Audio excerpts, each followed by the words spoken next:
welcome everybody. This is Wargamer Shawn. I'm coming at you to do part 2 of the Genestealer cult review. We're going to head into it. We're going to talk about the HQ section today. And excuse my son's playing in the background. We'll go start right into it. The Patriarch, who is 90 points. Now, they changed him from the previous incarnation for the game with Deathwatch. He actually has a ballistic skill now, which is a decent one. I'm sure to counter kind of the problems that came up the last time, because he could have telepathy, but obviously Psychic Shriek he couldn't shoot because he didn't have ballistic skill. Although potentially with the new FAQ, you might not have to roll the hit with Psychic Shriek. So Patriarch's weapon skill is 7, ballistic skill 4. Strength 6, Toughness 5, 3 wounds, Initiative 7, 4 attacks, Leadership 10, and a 4+ save. He has Patriarch's Claws, which I believe are rending. It might. Let's just check it out. Might be something more than that. Sorry, it's rending, AP3, and shred. So that's pretty good because it's going to go through most things, and it is shred and rending. He's a psyker. He's a level 1 psyker that can generate his powers from Biomancy, Broodmind, which is a new Genestealer cult, or telepathy. He has a Living Idol special rule. Friendly units from Genestealer cult faction within 12 inches have the Fearless special rule. So that's good. He himself is fearless. He's fleet. He causes fear. He has call to ambush special rules, bulky, and independent character, infiltrate, move through cover, level 1 psyker, return to the shadows, unquestioning loyalty, which is where they automatically pass lookouts, even in a challenge. He may upgrade to a level 2 psyker for 25 points, which would take him up to 115 points. He may be accompanied by 2 familiars, which are 5 points each.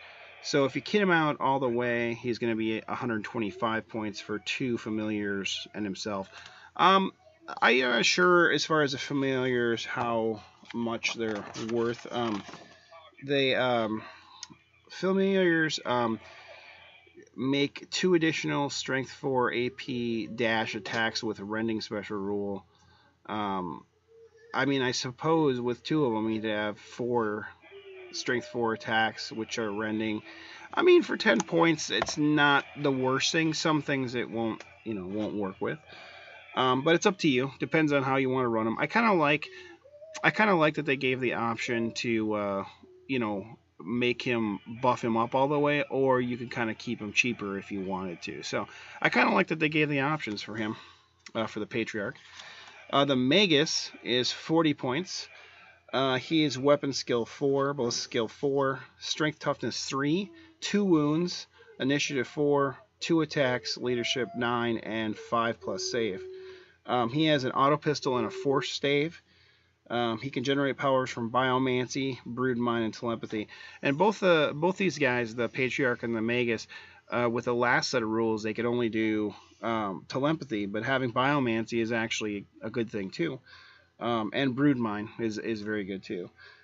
He has Adamantium Will, Cult Ambush, Independent Character, Infiltrate, Mastery level 1, Return to the Shadows, Unquestioning Loyalty. So he also can do the Lookout, sir.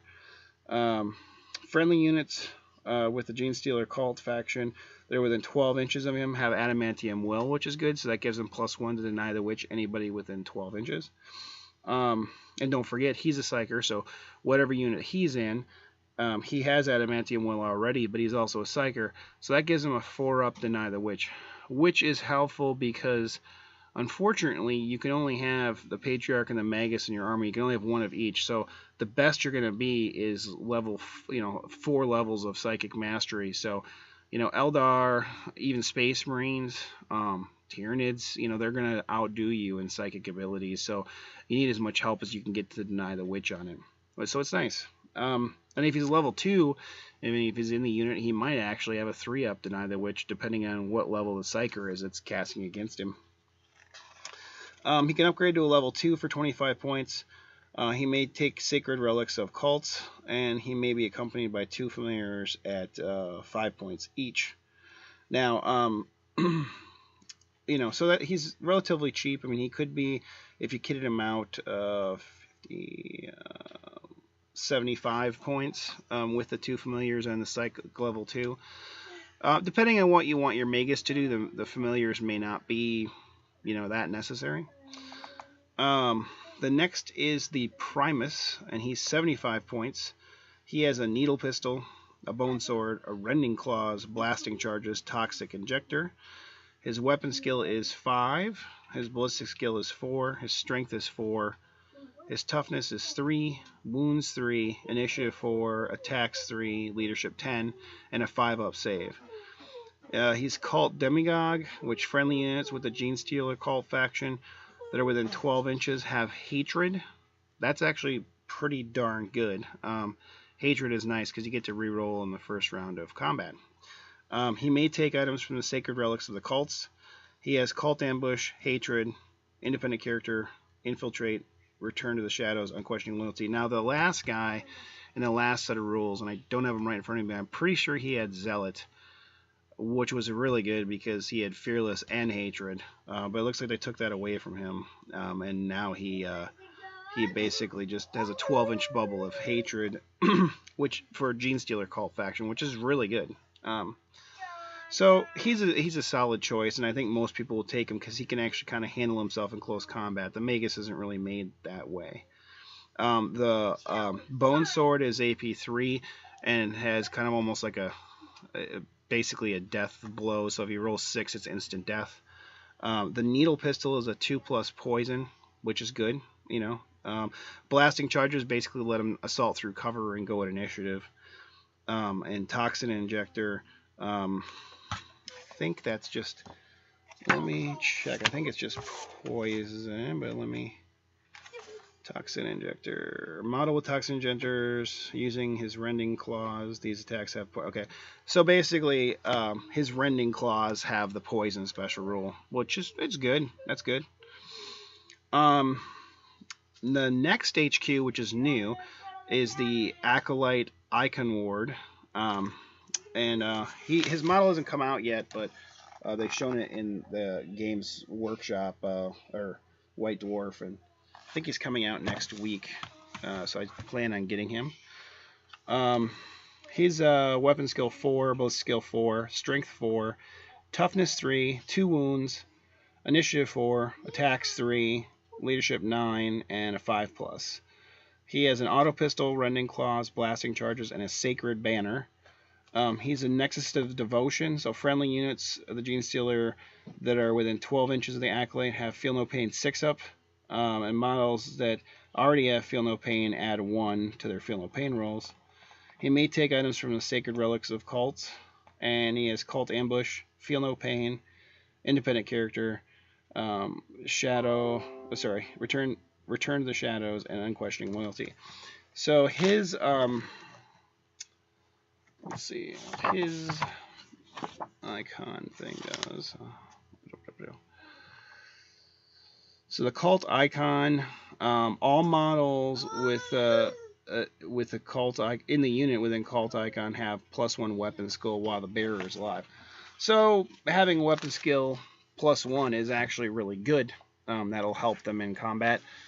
So I mean, he's good, and for 65 points. I mean, if you keep them cheap. One of the relics, and I'm going to review it now because it pertains to him. He's the only one that can take it.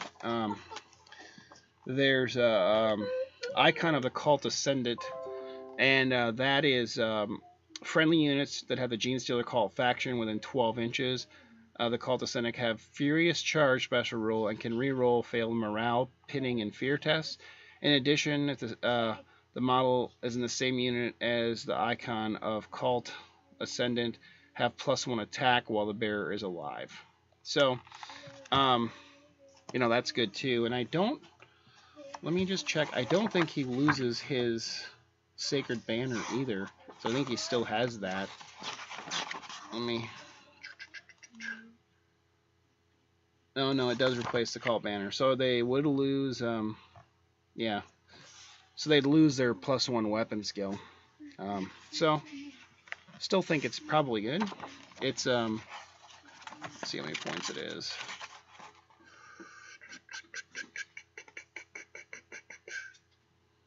It's 30 points. Grr, it's a little tough to swallow. Sometimes it depends on how fluffy you want to be and what you're playing.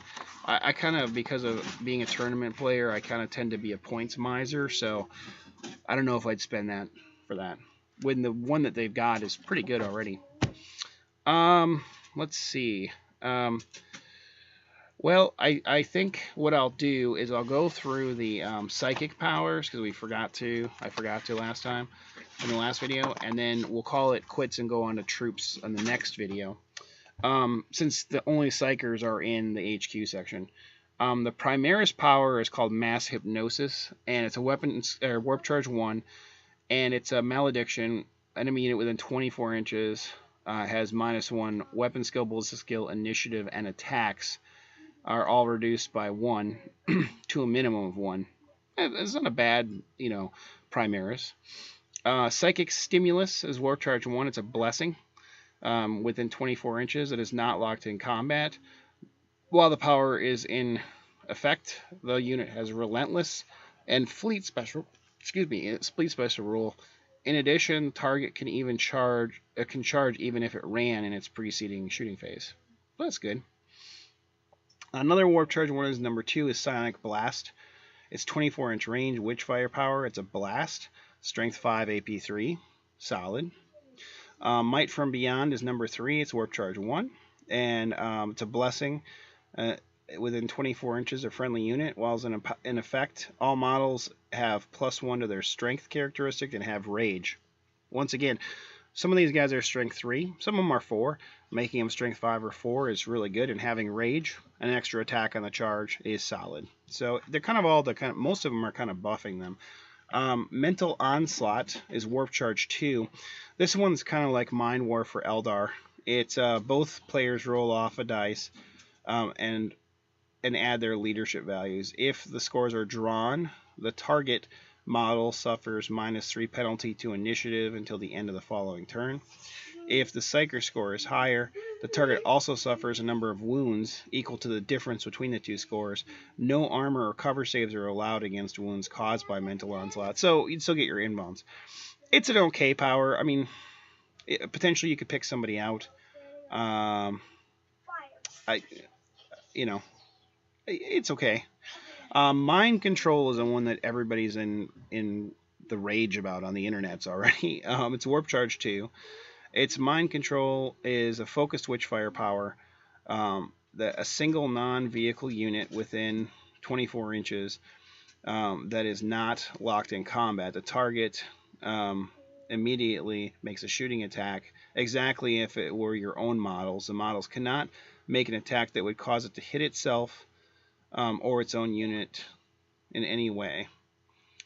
After resolving the shooting attack, the mind-controlled model immediately reverts to owning player's control.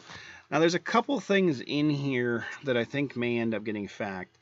When I first read it, it's very confusing to me. A focus Witchfire power. Well, it's affecting the unit, so who gives a crap if it's a focus Witchfire power? Now, focus, in order for it to go off, it's Warp Charge 2, so you'd need 3 successful Warp Charges to kind of pick your model, per se, if it was targeting a single model. But it says a single unit, so it doesn't make a lot of sense to me. However, then later on it says that it may not do something where it hit itself or its own unit in any way. So it's almost sounding like they didn't word it correctly and they meant to say that you only get to affect one dude, basically. And if it was focused, I guess it would be, if you only got 2 warp charges, it would be the closest one to the Psyker. And if it was focused, you could pick the one. And I'm almost wondering if that's what they meant, is just one guy in the unit. But the way it's worded, it clearly says unit. I think it would be the whole unit. Now, this psychic power is powerful, especially if you're playing against a Grav Centurion star. Now, that being said, that's what people's arguments are. Now, that being said, is the Psyker, and people knowing that he has that power, which they will know, if he's on the table, they're going to target him and you kill him before he does anything. Now, he could do the, from the shadows kind of his special deep strike, but what if he rolls that he comes in on the table edge and that grav set unit isn't anywhere close? Then again, you get another turn to kill him, and he's not going to really hurt him that much. So I think you kind of have to take things in context. I don't think it's as powerful as people think it is. It has the potential to do damage. Don't get me wrong. It could do a lot of damage. But once again, he has to survive. Plus, I mean, the Genestealer cult itself, I think, is not that powerful. Giving them this does help them a lot, makes them more competitive. I don't think they're going to be a top-tier army. I just don't. So, anyway, we'll move on from there. Telepathic Summons. Now, this one's pretty cool. It's Warp Charge 2 or 3. It's almost like a demonic, malefic, demonic power. Each time the power is issued, you choose whether it's Warp Charge 2 or 3 before you roll it. And if you get a Warp Charge 2, it's a conjuration. You can choose your choice: 5 Acolyte hybrids, hybrid metamorphs, or 10 Neophyte hybrids. If manifested at Warp Charge 3, you can choose 10 Acolyte hybrids, 10 hybrid metamorphs, 4 aberrants, 8 piercing Genestealers, or 20 Neophyte hybrids. In any case, the unit can be equipped with any upgrades listed on their datasheet, but they cannot include any extra models or take a dedicated transport. The unit always can arrive via the Cult Ambush special rule instead of arriving Deep Strike. So that's powerful, and I don't think it's, in their case, I don't think it's too powerful, to be honest, because, once again, you're only going to have the maximum of 2 Psychers. You have a potential to stop it if you have a Psychic heavy, like Demons, Eldar, or Space Marines, depending on how you build it. I think they can stop it. If they can't, though, like I said, I mean, say you're playing against Town, you don't have Psychic Defense, or even Necrons, they're going to be losing, the Genestealers are going to be losing so much that bringing a unit in, it's going to help them. I guarantee it is going to help them. But I think they're going to be losing so much that it's going to kind of keep them more competitive than anything. So I don't see it as a major, like, game-breaking thing. Now, you could say I'm biased because I'm going to play Genestealer Cult, and that's true, but I play other armies too, and I don't see this as a game-breaking thing. I don't. But feel free to disagree with me. You can post down here and say, but if you do, please say, hey, this is why I disagree with you. Here's an example, A, B, and C, or here's why I think it is game-breaking. Here's why I think you're wrong. Don't just say, or please don't just say, hey, you're an idiot, I don't agree with you. That's not really constructive criticism. I'd appreciate it if you could be constructive. That'd be great. I think we're going to stop the video here. The next one will be the troops section, and we'll go through that. Until then, keep on wargaming, guys, and take care. All right?